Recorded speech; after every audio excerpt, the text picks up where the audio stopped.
نمایندگان جامعه شهروندی ولایت مختار کوهستان بدخشان از کمیسیه 44 که اعتراضگران شهر خورخ برای مذاکرات با مقامات و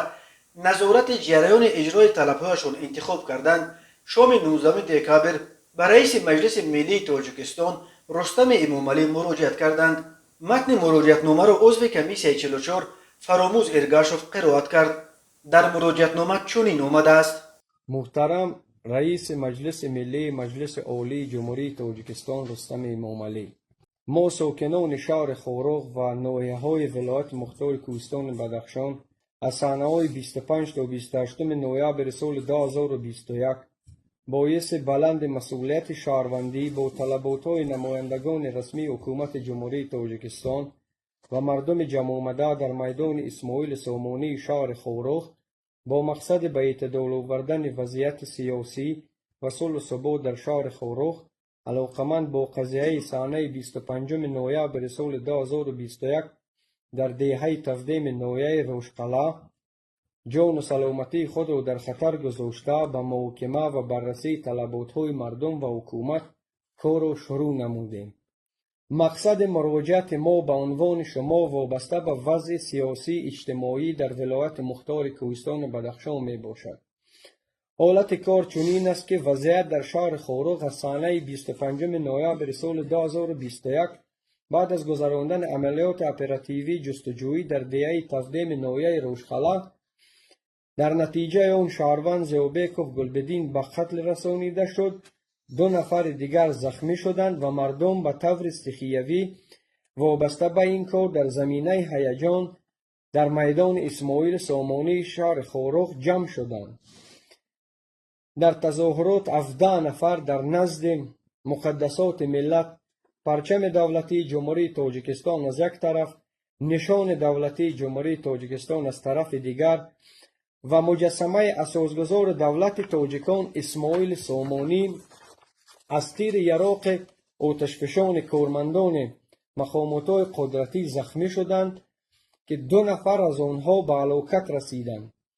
عین زمان فقط مسئله جوابگری برای لطوکوب کارمندان مقامات قدرتی باقی مانده شده است و درباره 2 نفر کشته شده و 15 نفر شهروندان از تیر زخمی شده سخنی نیست.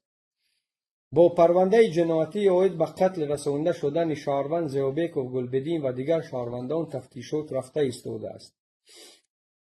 خلق تحمل پذیر بدخشان تمام مشکل‌ها را با سر بلند می‌گذراند و حکومت را همه‌طرفه جانبداری نموده ایستاده است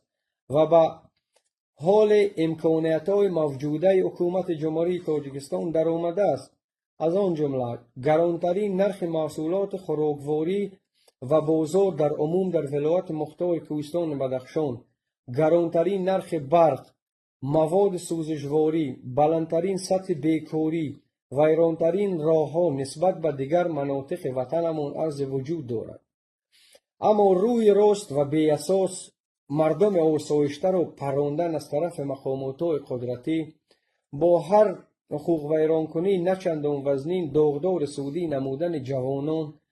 بدنام و سیاه نمودن مردم ولایت مختار کوهستان بدخشان در عموم از شبکه‌های دولتی و وسایط اخبار عامه، فشارآوری به کارمندان ساحه معارف،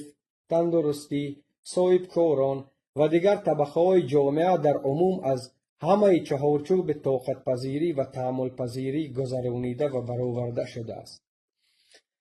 صلح و وحدت، تنجی و امانی جامعه و دولت، متحدی ملت تاجیک، یکپارچگی وطن عزیزمان تاجیکستان که این ارزش‌های بی‌بها را اساسگزار صلح و وحدت ملی، پیشوای ملت، سرور وطنمان محترم امامعلی رحمان با فداکاری‌ها و جانبازی‌ها برای ملت آورد، امروزها در شهر خورخ و ولایت مختار کوهستان بدخشان در عموم ارزش‌های ذکر گردیده زیر خطر هستند که این می‌تواند آرامی و صلح و ثبات را در مقیاس تمام تاجیکستان عزیزمان خللدار نماید. بنابر چنین حالت کار ما خلق صلح پرور بدخشان، طرفداران سیاست صلح جهانی سرور کشورمان پیشوای ملت محترم امامعلی رحمان با یک امید به شما مراجعت می نماییم که مسئله وضعیت در ولایت مختار کوهستان بدخشان و حمایه صلح و ثبات در اجلاسه نوبتی مجلس ملی مجلس عالی جمهوری تاجیکستان مورد بررسی و محاکمه قرار دهید. تمام دانش و مهارت خود را به کار برده وضعیت در ولایت مختار کوهستان بدخشان و زیر نظارت قطعی خودشان قرار داده به ما کمک عملی خود را رسانید. تشکر به دقتتان.